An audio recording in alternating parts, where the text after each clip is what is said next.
ನಮಸ್ಕಾರ ಸ್ನೇಹಿತರೆ, ಎಲ್ಲರಿಗೂ ಸ್ಟುಡಿಯೋಸ್ ಕನ್ನಡ ಯೂಟ್ಯೂಬ್ ಚಾನಲ್ಗೆ ಸ್ವಾಗತ ಸುಸ್ವಾಗತ ಸ್ನೇಹಿತರೆ. ಇವತ್ತಿನ ಕ್ಲಾಸ್ದಲ್ಲಿ ನಾವು ಆಗಸ್ಟ್ 10ರ ಕರೆಂಟ್ ಅಫೇರ್ಸ್ನ ಡಿಸ್ಕಷನ್ ಮಾಡ್ತಾ ಹೋಗೋಣ.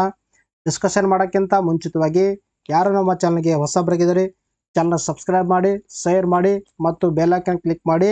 ಬಿಕಾಸ್ ನಾವು ವಿಡಿಯೋ ಮಾಡಿದಾಗ ನಿಮ್ಗೆ ಬೇಗ ನೋಟಿಫಿಕೇಶನ್ ಬರುತ್ತೆ. ಮೊದಲನೇ ಪ್ರಶ್ನೆ ಯಾವ ಥರ ಕೇಳಿದೆ ನೋಡಿ. ಪ್ಯಾರಿಸ್ ಒಲಿಂಪಿಕ್ಸ್ನಲ್ಲಿ ಪದಕ ಗೆದ್ದ ಅಮನ್ ಸೆಹರಾವತ್ ಅವರು ಯಾವ ಕ್ರೀಡೆಗೆ ಸಂಬಂಧಿಸಿದ್ದಾರೆ ಅಂತ ಪ್ರಶ್ನೆ ಕೇಳಿದ್ದಾರೆ.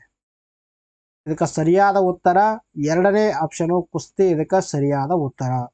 ಹಾಗಾದರೆ ಯಾಕೆ ಈ ಒಂದು ಟಾಪಿಕ್ ಮೇಲೆ ಪ್ರಶ್ನೆ ಕೇಳಿದೆವು ಅಂದ್ರೆ, ನಿಮ್ಮ ನ್ಯೂಸ್ ಪೇಪರ್ ಆರ್ಟಿಕಲ್ ಕಾಣಿಸಿಕೊಂಡಿದೆ ನೋಡಿ, ಸೆಹರಾವತ್ ಕುಸ್ತಿ ಭಾರತಕ್ಕೆ ಕಂಚಿನ ಕೀರ್ತಿ ಅಂತ ಆರ್ಟಿಕಲ್ ನ್ಯೂಸ್ ಪೇಪರಲ್ಲಿ ಕಾಣಿಸಿಕೊಂಡಿರುವಂಥದ್ದು. ಭಾರತದ ಯುವ ಕುಸ್ತಿಪಟುವಾಗಿರುವಂಥ ಅಮನ್ ಸೆಹರಾವತ್ ಅವರು ಪ್ಯಾರಿಸ್ ಒಲಿಂಪಿಕ್ಸ್ ಕ್ರೀಡಾಕೂಟದ ಪುರುಷರ ಫ್ರೀ ಸ್ಟೈಲ್ 57 kg ವಿಭಾಗದಲ್ಲಿ ಕಂಚಿನ ಪದಕ ಗೆದ್ದುಕೊಂಡಿರುವಂಥದ್ದು. ನೋಡಿ, ಅಮನ್ ಸೆಹರಾವತ್ ಅವರು ಯಾವ ಪದಕ ಗೆದ್ದುಕೊಂಡಿದ್ದಾರೆ? ಕಂಚಿನ ಪದಕ. ಯಾವ ವಿಭಾಗದಲ್ಲಿ ಗೆದ್ದುಕೊಂಡ್ರೆ ಅಂದ್ರೆ 57 kg ವಿಭಾಗದಲ್ಲಿ ಇಲ್ಲಿ ಕಂಚಿನ ಪದಕವನ್ನು ಗೆದ್ದುಕೊಂಡಿರುವಂಥದ್ದು. ಈ ಮೂಲಕ ಒಲಿಂಪಿಕ್ಸ್ ಪದಕ ಗೆದ್ದ ಭಾರತದ ಅತಿ ಕಿರಿಯ ಕುಸ್ತಿಪಟು ಎಂಬ ಹೆಗ್ಗಳಿಕೆಯ ಪಾತ್ರರಾಗಿರುವಂಥದ್ದು. ಇದು ಕೂಡ ಇಂಪಾರ್ಟೆಂಟ್ ಆಗುತ್ತೆ. ಭಾರತದ ಒಂದು ಇತಿಹಾಸದಲ್ಲಿಯೇ ಒಲಿಂಪಿಕ್ಸ್ನಲ್ಲಿ ಈ ಒಂದು ಪದಕ ಗೆದ್ದುಕೊಂಡಿರುವಂಥ ಅತಿ ಕಿರಿಯ ಕುಸ್ತಿಪಟು ಯಾರಂದ್ರೆ ಅಮನ್ ಸೆಹರಾವತ್ ಅಂತ ಹೇಳ್ತೀವಿ. ಇನ್ನು ಇವರು ಯಾವ ರಾಜ್ಯದವರಪ್ಪ ಅಂದ್ರೆ ಹರಿಯಾಣ ಅಂತ ಹೇಳ್ತೀವಿ. ಇನ್ನು ಯಾರಿಗೆ ನಮ್ಮ ನೋಟ್ಸ್ಗಳನ್ನು ಬೇಕು, ಈ ಒಂದು ನಂಬರ್ಗೆ ನೀವು ಪೇ ಮಾಡಿ ಸ್ಕ್ರೀನ್ಶಾಟನ್ನು ಕಳಿಸುವ ಮೂಲಕ ಪಡೆದುಕೊಳ್ಬೋದು. ಅವ್ರು ಎಷ್ಟಾಗುತ್ತೆ ಅಂತ ಪ್ರೈಸ್ ಕೊಟ್ಟಿದೆ ನೋಡಿ. ಇಲ್ಲಿ 1 ಮಂತ್ ನಿಮಗೆ 40 ರೂಪಾಯಿ ಆಗುತ್ತೆ. 2023 ಜನವರಿಯಿಂದ ಜುಲೈ 2024 ನಿಮಗೆ 760 ರೂಪಾಯಿ ಆಗುತ್ತೆ. ಇನ್ನು 2024 ಜನವರಿಯಿಂದ ಜುಲೈ 2024 ನಿಮಗೆ ಅದು 280 ಆಗುತ್ತೆ. 2022 ಜನವರಿಯಿಂದ ಜುಲೈ 2024 ನಿಮಗೆ ಅದು 1240 ಆಗುತ್ತೆ. ಡಿಸ್ಕೌಂಟ್ ಸೇರಿಬಿಟ್ಟು ನಿಮಗೆ 1140 ರೂಪಾಯಲ್ಲಿ ಸಿಗುತ್ತೆ. ಈ ಒಂದು ನಂಬರ್ಗೆ ನೀವು ಪೇ ಮಾಡಿ ಸ್ಕ್ರೀನ್ಶಾಟನ್ನು ಕಳಿಸುವ ಮೂಲಕ ನಮ್ಮ PDF ಫಾರ್ಮ್ಯಾಟ್ ಇರುವಂಥ ಮ್ಯಾಗಝಿನ್ಗಳನ್ನು ನೀವು ಪಡೆದುಕೊಳ್ಳಬಹುದು. ವಿಶ್ವ ಜೈವಿಕ ಇಂಧನ ದಿನವನ್ನು ಯಾವಾಗ ಆಚರಿಸಲಾಗುತ್ತದೆ ಅಂತ ಪ್ರಶ್ನೆ ಕೇಳಿದ್ದಾರೆ. ಇದಕ್ಕೆ ಸರಿಯಾದ ಉತ್ತರ 3ನೇ ಆಪ್ಷನು ಆಗಸ್ಟ್ 10ರಂದು ಈ ಒಂದು ದಿನವನ್ನು ಆಚರಣೆ ಮಾಡಲಾಗುತ್ತೆ. ಆದರೆ ಯಾಕೆ ಒಂದು ನಾವು ಟಾಪಿಕ್ ಮೇಲೆ ಪ್ರಶ್ನೆ ಕೇಳಿದೆವು ಅಂದ್ರೆ, ನಿಮ್ಮ ನ್ಯೂಸ್ ಪೇಪರ್ ಆರ್ಟಿಕಲ್ ಕಾಣಿಸಿಕೊಂಡಿದೆ ನೋಡಿ, ವಿಶ್ವ ಜೈವಿಕ ಇಂಧನ ದಿನ, ವರ್ಲ್ಡ್ ಬಯೋಫ್ಯೂಲ್ ಡೇ ಅಂತ ನಾವು ಹೇಳ್ತೀವಿ ನೋಡಿ. ಇದರ ಬಗ್ಗೆ ನಾವು ಮಾತಾಡ್ತಾ ಬಂದ್ರೆ, ಸಾಂಪ್ರದಾಯಿಕ ಪಳೆಯುಳಿಕೆ ಇಂಧನಗಳಿಗೆ ಪರ್ಯಾಯವಾಗಿ ಪಳೆಯುಳಿಕೆ ರಹಿತ ಇಂಧನಗಳ ಮಹತ್ವದ ಬಗ್ಗೆ ಜಾಗೃತಿ ಮೂಡಿಸಲು ಪ್ರತಿ ವರ್ಷ ಆಗಸ್ಟ್ 10ರಂದು ವಿಶ್ವ ಜೈವಿಕ ಇಂಧನ ದಿನವನ್ನು ಆಚರಣೆ ಮಾಡಲಾಗುತ್ತೆ ನೋಡಿ. ಪ್ರತಿ ವರ್ಷ ನಾವು ಈ ಒಂದು ಪಳೆಯುಳಿಕೆ ರಹಿತ ಇಂಧನಗಳು ಏನದ ನೋಡಿ, ಅವುಗಳ ಬಗ್ಗೆ ಜನರಲ್ಲಿ ಜಾಗೃತಿಯನ್ನು ಮೂಡಿಸುವಗೋಸ್ಕರ ನಾವು ಪ್ರತಿ ವರ್ಷ ಆಗಸ್ಟ್ 10ರಂದು ವಿಶ್ವ ಜೈವಿಕ ಇಂಧನ ದಿನವನ್ನು ಸೆಲೆಬ್ರೇಟ್ ಮಾಡಲಾಗ್ತಾ ಇರುವಂಥದ್ದು. ಆದರೆ 2024ರ ಈ ಒಂದು ದಿವಸಿನ ಥೀಮ್ ಏನಾಗಿದೆ ನೋಡಿ, ಸಸ್ಟೇನೇಬಲ್ biofuels fuelling A greener future ಅಂತ ಹೇಳ್ತೀವಿ. ಈಗ ವಿಶ್ವ ಜೈವಿಕ ಇಂಧನ ದಿನವನ್ನು 2015ರಿಂದ ಆಚರಣೆ ಮಾಡಲಾಗ್ತಾ ಬಂದಿರುವಂಥದ್ದು. ಅಂದರೆ 2015ರಲ್ಲಿ ಮೊದಲ ಬಾರಿಗೆ ಈ ಒಂದು ಡೇ ಅನ್ನು ಸೆಲೆಬ್ರೇಟ್ ಮಾಡಲಾಗಿರುವಂಥದ್ದು. ಇನ್ನು ಈ ಒಂದು ದಿನವನ್ನು ಸರ್ ರುಡಾಲ್ಫ್ ಡೀಸೆಲ್ ಗೌರವಾರ್ಥವಾಗಿ ಆಚರಣೆ ಮಾಡಲಾಗುತ್ತೆ.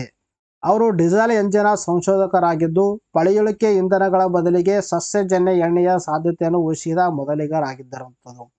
ಅಂದರೆ ಯಾರ ಒಂದು ಗೌರವಾರ್ಥವಾಗಿ ಈ ಒಂದು ಡೇ ನಾವು ಸೆಲೆಬ್ರೇಟ್ ಮಾಡ್ತಾ ಇದ್ದೀವಿ ಅಂದ್ರೆ, ಸರ್ ರುಡಾಲ್ಫ್ ಡೀಸೆಲ್ ಅಂತ ಹೇಳ್ತೀವಿ. ಇವರು ಡೀಸೆಲ್ ಎಂಜಿನ್ ಅನ್ನು ಪ್ರಚೋದನೆ ಮಾಡಿರುವಂತಹ ವಿಜ್ಞಾನಿ ಅಂತ ನಾವು ಹೇಳ್ತೀವಿ. ಇನ್ನು ಜೈವಿಕ ಇಂಧನದ ಉದಾಹರಣೆಗಳಲ್ಲಿ ಫಾರ್ ಎಕ್ಸಾಂಪಲ್ ಯಾವಪ್ಪ ಅಂದರೆ ಎಥನಾಲ್ ಆಗಿರಬಹುದು, ಜೈವಿಕ ಡೀಸೆಲ್ ಆಗಿರಬಹುದು, ಹಸಿರು ಡೀಸೆಲು ಮತ್ತು ಜೈವಿಕ ಅನಿಲ ಇವೆಲ್ಲವೂ ಕೂಡ ಇದರಲ್ಲಿ ಸೇರಿಕೊಂಡಿರುತ್ತೆ. ಇನ್ನು ಇಂಧನದ ಮಿಶ್ರಣ ಮಾಡಲು ಎಥನಾಲ್ ಮೇಲಿನ GSTಯನ್ನು ಸರ್ಕಾರ 18%ದಿಂದ 5%ಗೆ ಇಳಿಕೆ ಮಾಡಿರುವಂಥದ್ದು. ಇದನ್ನು ಕೂಡ ಇಂಪಾರ್ಟೆಂಟ್ ಆಗುತ್ತೆ. ಇಲ್ಲಿ ಎಥನಾಲ್ ಮೇಲೆ GST ಪ್ರಸ್ತುತವಾಗಿ ಎಷ್ಟಂದ್ರೆ 18ರಿಂದ 5% ಇಳಿಕೆ ಮಾಡಲಾಗಿರುವಂಥದ್ದು. ಇನ್ನು ಭಾರತದಲ್ಲಿ ಜೈವಿಕ ಇಂಧನ ನೀತಿ ಅಂದರೆ ಜೈವಿಕ ಇಂಧನ ನೀತಿ ಜಾರಿಗೆ ಬಂದಿದ್ದಾವೆ ಅಂದ್ರೆ 2018 ಅಂತ ಹೇಳ್ತೀವಿ. ಇದು ಇಂಪಾರ್ಟೆಂಟ್ ಆಗುತ್ತೆ ನೋಡಿ. ಈ ಒಂದು ಜೈವಿಕ ಇಂಧನ ನೀತಿ ಜಾರಿಗೆ ಬಂದಿದ್ದಾವೆ ಅಂದ್ರೆ 2018ರಲ್ಲಿ ಇದನ್ನು ಅಂಗೀಕರಿಸಲಾಗಿರುವಂಥದ್ದು. 2021-22ರಲ್ಲಿ ಈ ಒಂದು ಏನೋ ಒಂದು ಪಾಲಿಸಿ ಇದೆ ನೋಡಿ, ಅದಕ್ಕೆ ತಿದ್ದುಪಡಿ ಕೂಡ ಮಾಡಲಾಗಿರುವಂಥದ್ದು. ಇನ್ನು ಕೆಲವೊಂದಿಷ್ಟು ಇಲ್ಲಿ ಇದು ಬರುತ್ತೆ ನೋಡಿ, ಮೊದಲ ತಲೆಮಾರಿನ ಇಂಧನಗಳು ಅಂದರೆ ಜನರೇಷನ್ ಬರುತ್ತೆ. ಈ ಒಂದು ಜೈವಿಕ ಇಂಧನದಲ್ಲಿ ಹಲವಾರು ಒಂದು ಜನರೇಷನ್ ಬರುತ್ತೆ. ಮೊದಲನೇದು ಯಾವುದಪ್ಪ ಅಂತಂದ್ರೆ ಒಂದು first generation, second generation, third generation, up to 4 ಜನರೇಷನ್ವರೆಗೆ ಬರುತ್ತೆ. ಇನ್ನು ಮೊದಲನೇದಾಗಿ ನಾವು ಡಿಸ್ಕಷನ್ ಮಾಡ್ತಾ ಬಂದ ನೋಡಿ, ಮೊದಲ ತಲೆಮಾರಿನ ಇಂಧನಗಳು, ಫಸ್ಟ್ ಜನರೇಷನ್ ಬಯೋಫ್ಯೂಲ್ಸ್ ಅಂತ ಹೇಳ್ತೀವಿ. ಇವುಗಳನ್ನು ಸಾಂಪ್ರದಾಯಿಕ ತಂತ್ರಜ್ಞಾನವನ್ನು ಬಳಸಿಕೊಂಡು ಸಕ್ಕರೆ, ಪಿಷ್ಟ, ಸಸ್ಯಜನ್ಯ ಎಣ್ಣೆ ಮತ್ತು ಅಥವಾ ಪ್ರಾಣಿಗಳ ಕೊಬ್ಬಿನಂಥ ಆಹಾರ ಮೂಲಗಳಿಂದ ತಯಾರಿಸಲಾಗುತ್ತೆ. ಅಂದರೆ ಪ್ರಮುಖವಾಗಿ ನಾವು ಇವುಗಳನ್ನು ಸಕ್ಕರೆ ಆಗಿರ್ಬೋದು ಅಥವಾ ಪೇಸ್ಟ್ ಆಗಿರ್ಬೋದು ಅಥವಾ ಪ್ರಾಣಿಗಳ ಒಂದು ಕೊಬ್ಬಿನಿಂದ ಫ್ಯಾಟ್ಸಿಂದ ನಾವು ಈ ಒಂದು ಮೊದಲ ತಲೆಮಾರಿನ ಇಂಧನಗಳನ್ನು ತಯಾರು ಮಾಡಲಾಗುತ್ತೆ. ಫಾರ್ ಎಕ್ಸಾಂಪಲ್ ಯಾವಪ್ಪ ಅಂತಂದ್ರೆ ಜೈವಿಕ ಆಲ್ಕೋಹಾಲ್ಗಳಾಗಿರ್ಬೋದು, ಜೈವಿಕ ಡೀಸೆಲ್ ಆಗಿರ್ಬೋದು, ಸಸ್ಯಜನ್ಯ ಎಣ್ಣೆ ಆಗಿರ್ಬೋದು ಮತ್ತು ಬಯೋಗ್ಯಾಸ್, ಇವೆಲ್ಲವೂ ಫಸ್ಟ್ ಜನರೇಷನ್ಗೆ ಎಕ್ಸಾಂಪಲ್ ಅಂತ ಹೇಳ್ತೀವಿ. ಇನ್ನು ಎರಡನೇ ತಲೆಮಾರಿನ ಜೈವಿಕ ಇಂಧನಗಳು, ಸೆಕೆಂಡ್ ಜನರೇಷನ್ ಬಯೋಫ್ಯೂಲ್ಸ್ ಅಂತ ಹೇಳ್ತೀವಿ. ಇವುಗಳನ್ನು ಆಹಾರೇತರ ಬೆಳೆಗಳಿಂದ ಮತ್ತು ಖಾದ್ಯವಲ್ಲದ ಆಹಾರ ಬೆಳೆಗಳ ಭಾಗಗಳಿಂದ ತಯಾರಿಸಲಾಗುತ್ತೆ.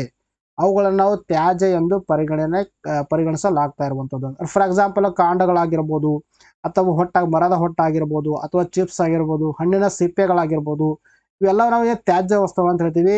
ಈ ಒಂದು ತ್ಯಾಜ್ಯ ವಸ್ತುಗಳಿಂದ ಎರಡನೇ ತಲೆಮಾರಿನ ಜೈವಿಕ ಇಂಧನಗಳನ್ನು ತಯಾರ ಮಾಡಲಾಗುತ್ತೆ.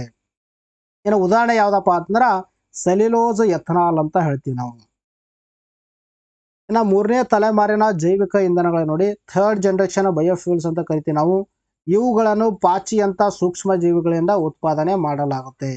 ಮೊದಲನೇ ಜನರೇಷನ್ ನಾವು ತೆಗೆದುಕೊಂಡ್ರೆ ಅಲ್ಲಿ ಸಕ್ಕರೆ ಆಗಿರ್ಬೋದು, ಪೇಸ್ಟ್ ಆಗಿರ್ಬೋದು ಅಥವಾ ಒಂದು ಪ್ರಾಣಿಗಳ ಒಂದು ಕೊಬ್ಬಿನಿಂದ ತಯಾರು ಮಾಡಲಾಗುತ್ತೆ.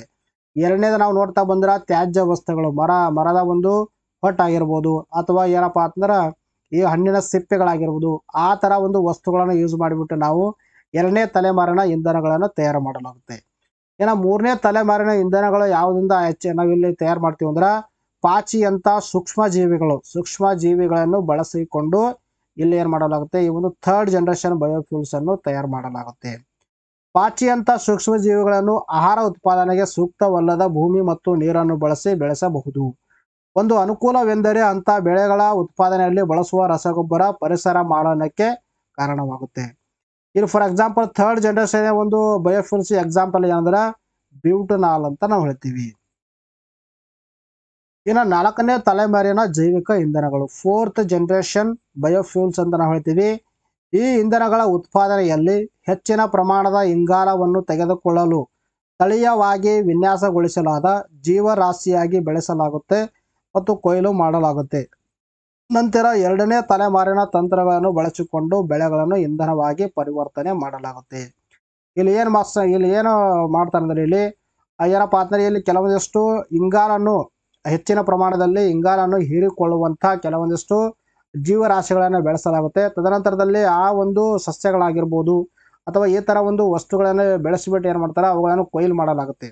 ತದನಂತರದಲ್ಲಿ ಕೊಯ್ಲು ಮಾಡಿಬಿಟ್ಟು ಎರಡನೇ ತಲೆಮಾರಿನಲ್ಲಿ ಏನೋ ಒಂದು ತಂತ್ರಜ್ಞಾನಗಳದಾವ ನೋಡ್ರಿ, ಆ ಒಂದು ತಂತ್ರಗಳನ್ನು ಬಳಸಿಕೊಂಡು ಇಲ್ಲಿ ಬೆಳೆಗಳನ್ನು ಏನು ಮಾಡಲಾಗುತ್ತೆ, ಇಂಧನಗಳಾಗಿ ಪರಿವರ್ತನೆ ಮಾಡಲಾಗುತ್ತೆ. ಇಂಧನವನ್ನು ಮೊದಲೇ ಸುಡಲಾಗುತ್ತೆ ಮತ್ತು ಇಂಗಾಲವನ್ನು ಸರಿಯಾಗಿ ಇಡಲಾಗುತ್ತೆ. ನಂತರ ಇಂಗಾಲವನ್ನು ಖಾಲಿಯಾದ ತೈಲ ಅಥವಾ ಅನಿಲ ಕ್ಷೇತ್ರಗಳಲ್ಲಿ ಅಥವಾ ಗಣಿಗಾರಿಕೆ ಮಾಡಲಾಗದ ಕಲ್ಲಿದ್ದಲ ಸ್ಥಳಗಳಲ್ಲಿ ಸಂಗ್ರಹಿಸಲಾಗುತ್ತೆ.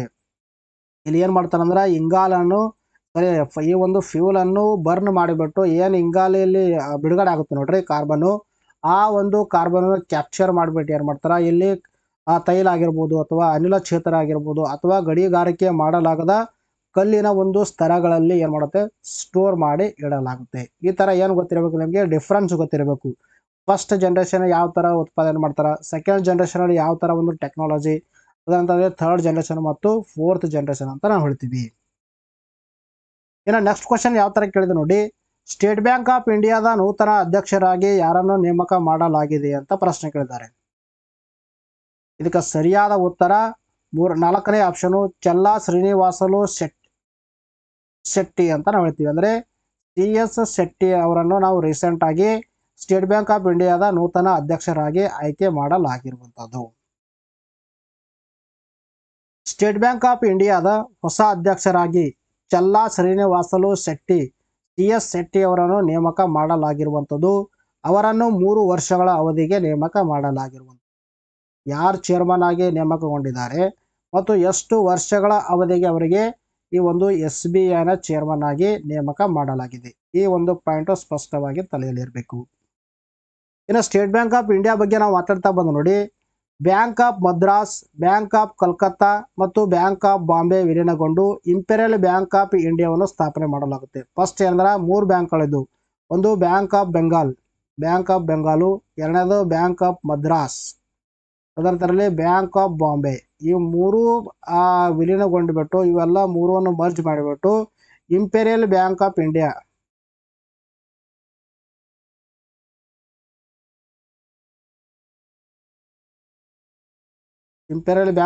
ಸ್ಥಾಪನೆ ಮಾಡಲಾಗುತ್ತೆ. ತದನಂತರದಲ್ಲಿ ಈ ಒಂದು ಇಂಪೀರಿಯಲ್ ಬ್ಯಾಂಕ್ ಆಫ್ ಇಂಡಿಯಾ ಇದ್ದದನ್ನು 1955ರಲ್ಲಿ SBI ಅಂತ ಇಲ್ಲಿ ಮರುನಾಮಕರಣ ಮಾಡಲಾಗುತ್ತೆ. ಈ ಒಂದು SBI ಅನ್ನು 1956ರಲ್ಲಿ ರಾಷ್ಟ್ರೀಕರಣ ಅಂದರೆ ನ್ಯಾಷನಲೈಸೇಷನ್ ಮಾಡಲಾಗುತ್ತೆ. ನೋಡಿ, ಇಂಪೀರಿಯಲ್ ಬ್ಯಾಂಕ್ ಆಫ್ ಇಂಡಿಯಾನು 1955ರಲ್ಲಿ ಸ್ಟೇಟ್ ಬ್ಯಾಂಕ್ ಆಫ್ ಇಂಡಿಯಾ ಎಂದು ಇಲ್ಲಿ ನಾಮಕರಣ ಮಾಡಲಾಗುತ್ತೆ. ಇದರ ಪ್ರಧಾನ ಕಚೇರಿ ಎಲ್ಲಿ ಕಂಡು ಬರುತ್ತೆ? ಮುಂಬೈಯಲ್ಲಿ ಕಂಡು ಬರುತ್ತೆ. ಇನ್ನು SBIನ ಮೊದಲ ಮಹಿಳಾ ಮುಖ್ಯಸ್ಥರಾಗಿ ಸೇವೆಯನ್ನು ಸಲ್ಲಿಸಿದವರು ಯಾರಂದ್ರೆ ಅರುಂಧತಿ ರಾಯ್ ಭಟ್ಟಾಚಾರ್ಯ ಅಂತ ಹೇಳ್ತೀವಿ. ವೆರಿ ಇಂಪಾರ್ಟೆಂಟ್ ಆಗುತ್ತೆ ನೋಡಿ. SBIನ ಮೊದಲ ಮಹಿಳಾ ಮುಖ್ಯಸ್ಥರಾಗಿ ಸೇವೆಯನ್ನು ಸಲ್ಲಿಸಿದವರು ಅರುಂಧತಿ ರಾಯ್ ಭಟ್ಟಾಚಾರ್ಯ ಅಂತ ಹೇಳ್ತೀವಿ. ಇನ್ನು ಈ ಒಂದು SBI ಬ್ಯಾಂಕ್ ಅನ್ನು 1956 ಜೂನ್ 2ರಂದು ರಾಷ್ಟ್ರೀಕರಣ ಮಾಡಲಾಗಿರುವಂಥದ್ದು. ಇನ್ನು ಇನ್ನೊಂದು ಏನು ಫ್ಯಾಕ್ಟ್ ಇಂಪಾರ್ಟೆಂಟ್ ಅಂದ್ರೆ ದೇಶದ ಅತಿ ದೊಡ್ಡ ಸಾರ್ವಜನಿಕ ವಲಯದ ಬ್ಯಾಂಕ್ ಆಗಿರುವಂಥದ್ದು ಇಂಪಾರ್ಟೆಂಟ್ ಆಗುತ್ತೆ. ದೇಶದ ಅತಿ ದೊಡ್ಡ ಪಬ್ಲಿಕ್ ಸೆಕ್ಟರ್ ಬ್ಯಾಂಕ್ ಯಾವಂದ್ರೆ ಸ್ಟೇಟ್ ಬ್ಯಾಂಕ್ ಆಫ್ ಇಂಡಿಯಾ ಅಂತ ಹೇಳ್ತೀವಿ. ಇನ್ನು ಇತ್ತೀಚೆಗೆ ಸುದ್ದಿಯಲ್ಲಿದ್ದ ಸೆರೋಪೇಜಿಯಾ ಶಿವರಾಯನ್ 1 ಅಂತ ಪ್ರಶ್ನೆ ಕೇಳಿದ್ದಾರೆ. ಇದಕ್ಕೆ ಸರಿಯಾದ ಉತ್ತರ ಮೊದಲನೇ ಆಪ್ಷನ್. ಇದು ಒಂದು ಸಸ್ಯವಾಗಿರುವಂಥದ್ದು. ರೀಸೆಂಟ್ ಆಗಿ ಸಂಶೋಧಕರು ಒಂದು ಸಸ್ಯವನ್ನು ಕಂಡುಹಿಡಿದರೆ ಆ ಸಸ್ಯ ಹೆಸರು ಏನಂದ್ರೆ ಸೆರೋಪೇಜಿಯಾ ಶಿವರಾಯನ್ ಅಂತ ಹೇಳ್ತೀವಿ. ಮಹಾರಾಷ್ಟ್ರದ ಕೊಲ್ಹಾಪುರ ಜಿಲ್ಲೆಯ ವಿಶಾಲ್ಗಢ್ ಕೋಟೆಯಲ್ಲಿ ಸಂಶೋಧಕರ ತಂಡವು ಹೊಸ ಹೂವಿನ ಸಸ್ಯವಾದ ಸೆರೋಪೇಜಿಯಾ ಶಿವರಾಯನ್ ಅನ್ನು ಕಂಡು ಹಿಡಿದಿರುವಂಥದ್ದು. ರೀಸೆಂಟ್ ಆಗಿ ಮಹಾರಾಷ್ಟ್ರದಲ್ಲಿ ಒಂದೇನಪ್ಪ ಅಂತಂದ್ರೆ ಸಸ್ಯ ಕಂಡು ಹಿಡಿದಿರುವಂಥದ್ದು. ಅದರ ಹೆಸರು ಏನಂದ್ರೆ ಸೆರೋಪೇಜಿಯಾ ಶಿವರಾಯನ್ ಅಂತ ಹೇಳ್ತೀವಿ. ಭಾರತೀಯ ರಾಜ ಮತ್ತು ಮರಾಠ ಸಾಮ್ರಾಜ್ಯದ ಸ್ಥಾಪಕರಾಗಿರುವಂಥ ಛತ್ರಪತಿ ಶಿವಾಜ್ ಮಹಾರಾಜ್ ಅವರ ಹೆಸರನ್ನು ಈ ಒಂದು ಸಸ್ಯಗೆ ಇಡಲಾಗಿರುವಂಥದ್ದು. ಶಿವರಾಯನ್ ಇಲ್ಲಿ ಕೊಟ್ಟಿದೆ ನೋಡಿ. ಛತ್ರಪತಿ ಶಿವಾಜಿ ಮಹಾರಾಜ್ ಅವರ ಹೆಸರನ್ನು ಈ ಒಂದು ಸಸ್ಯಗೆ ಇಡಲಾಗಿರುವಂಥದ್ದು. ಇದೇ ಮೊದಲ ಬಾರಿಗೆ ಶಿವಾಜಿ ಮಹಾರಾಜ್ ಹೆಸರನ್ನು ಸಸ್ಯ ಪ್ರಭೇದಕ್ಕೆ ಇಡಲಾಗಿರುವುದು. ಫಸ್ಟ್ ಟೈಮ್ ಛತ್ರಪತಿ ಶಿವಾಜಿಯವರ ಹೆಸರನ್ನು ಸಸ್ಯಕ್ಕೆ ಇಡಲಾಗಿರುವಂಥದ್ದು. ಇದು ಕ್ಯಾಂಡಿಲಾ ಹೂವಿನ ಒಂದು ಕ್ಲಾಸ್ಗೆ ಸೇರಿರುವಂಥದ್ದು. ಇನ್ನು ಸೆರೋಪೇಜಿಯಾ ಕುಲಕ್ಕೆ ಸೇರಿರುವಂಥದ್ದು. ಇನ್ನು ಅಪೋಸಿನೆಸ್ ಕುಟುಂಬಕ್ಕೆ ಸೇರುವಂತಹ ಒಂದು ಸಸ್ಯವಾಗಿರುವಂಥದ್ದು. ಇನ್ನು ವಿಶ್ವ ಸಿಂಹ ದಿನವನ್ನು ಯಾವಾಗ ಆಚರಿಸಲಾಗುತ್ತದೆ ಅಂತ ಪ್ರಶ್ನೆ ಕೇಳಿದ್ದಾರೆ.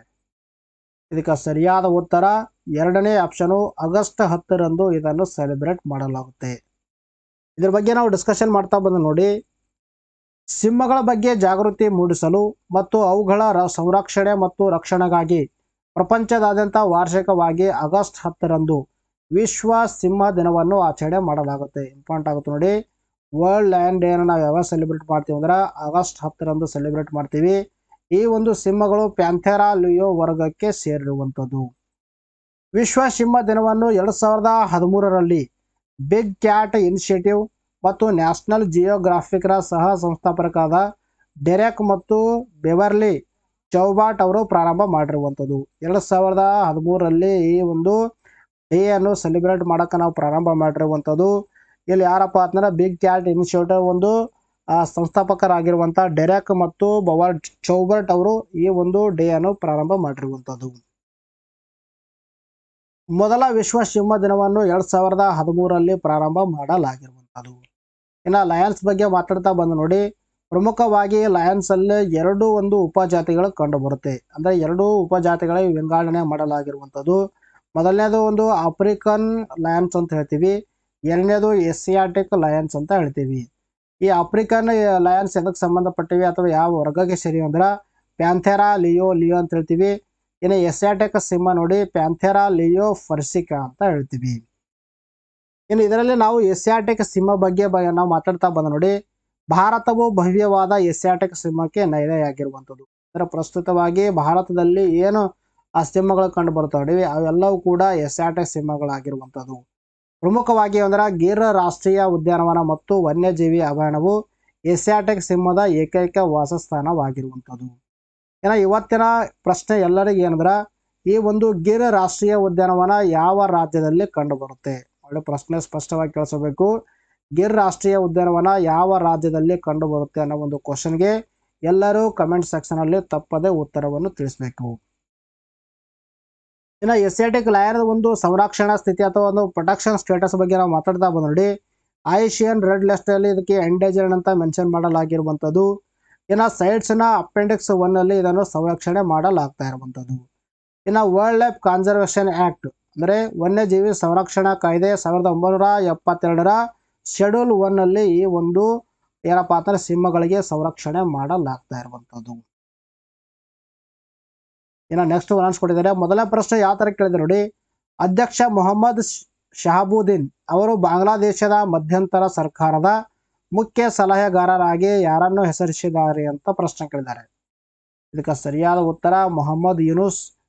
ಇನ್ನು ಭಾರತದಾದ್ಯಂತ ವಾರ್ಷಿಕವಾಗಿ ರಾಷ್ಟ್ರೀಯ ಕೈಮಗ್ಗ ದಿನವನ್ನು ಯಾವಾಗ ಆಚರಿಸಲಾಗುತ್ತದೆ ಅಂತ ಪ್ರಶ್ನೆ ಕೇಳಿದ್ದಾರೆ. ಇದಕ್ಕೆ ಸರಿಯಾದ ಉತ್ತರ ಆಗಸ್ಟ್ 17. ಇನ್ನು ದಕ್ಷಿಣ ಆಫ್ರಿಕಾದ ಪ್ರೀಮಿಯರ್ T20 ಕ್ರಿಕೆಟ್ ಲೀಗ್ನ ರಾಯಭಾರಿಯಾಗಿ ನೇಮಕಗೊಂಡವರು ಯಾರು ಅಂತ ಪ್ರಶ್ನೆ ಕೇಳಿದ್ದಾರೆ. ಇದಕ್ಕೆ ಸರಿಯಾದ ಉತ್ತರ ದಿನೇಶ್ ಕಾರ್ತಿಕ್. ಈ ಒಂದು ಪ್ರಶ್ನೆ ಇಂಪಾರ್ಟೆಂಟ್ ಆಗುತ್ತೆ ನೋಡಿ.